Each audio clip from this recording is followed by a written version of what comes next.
Hello and welcome to Devlog number 19. That is a lot of devlogs. So I'm just going to start off by saying this one's probably going to be a little bit shorter than usual on account of the fact that there was Christmas a few days ago and that kind of took up a bit of my time. So I've still made some good progress, hence why I'm making this video. If I hadn't made good progress, I wouldn't be making the video. So I'll just get right into it. I have finished the Magma tileset as well, I think.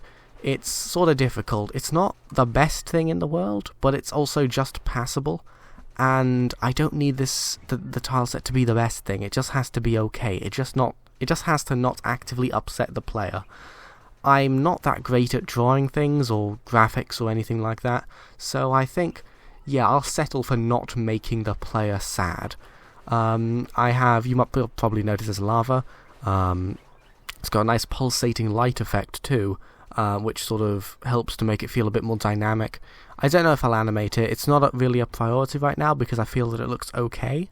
And maybe at some point, in a while, I'll decide. Actually, yeah, you know what I'm going to do today? I'm going to animate that lava. But for now, it's not something which I'm really, prioritizing over other more important things. I've also got music, which now changes based on the environment. I don't know whether this was a good idea.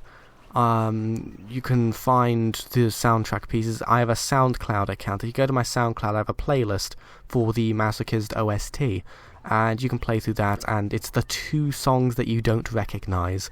That is to say, the ones that are uploaded on my account and not on Black Maggot's account, who composed the main menu theme and the Grasslands area theme, and eventually the credits theme.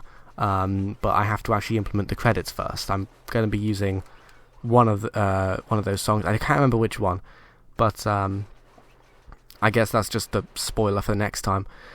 I have tweaked some of the existing levels to make them less hellish because apparently they were very difficult, and I'm inclined to agree with that assessment.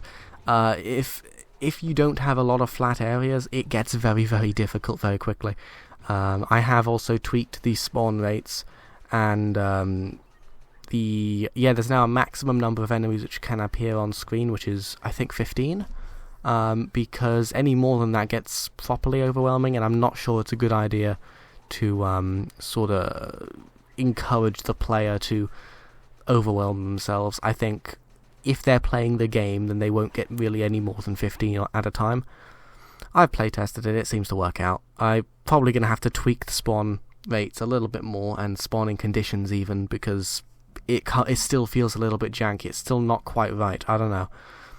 I have made the camera movement a little bit nicer. It has a sort of sweeping flow effect towards the cursor. It's kind of subtle, but I think it's nice. It's really easy to remove if I don't like it. It's just 2 lines of code. But yeah, it seems alright. And the level select is now very, very slightly more streamlined.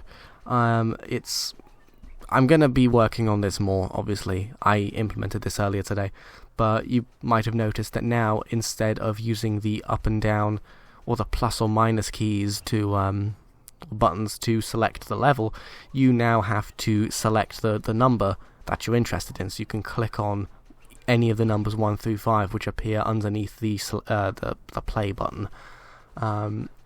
Yeah, I think that's just a nicer way of presenting it, seeing as there's a known limited number of levels, and that works. So I'm going to figure out a different way to do the environment select, because I'm really not very happy with using plus and minus buttons to select levels like that. Maybe I'll have to. Maybe I'll do a drop down menu, but that's not very nice either.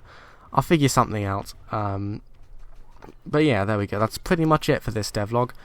Thanks for watching, and stay tuned for more videos about something else. I don't have very many ideas, and I just knocked something off my desk, which you probably heard. And since it was related to my desk, I've already carried horribly through my microphone, and yeah, that's just uncomfortable. I'm sorry about that. Goodbye.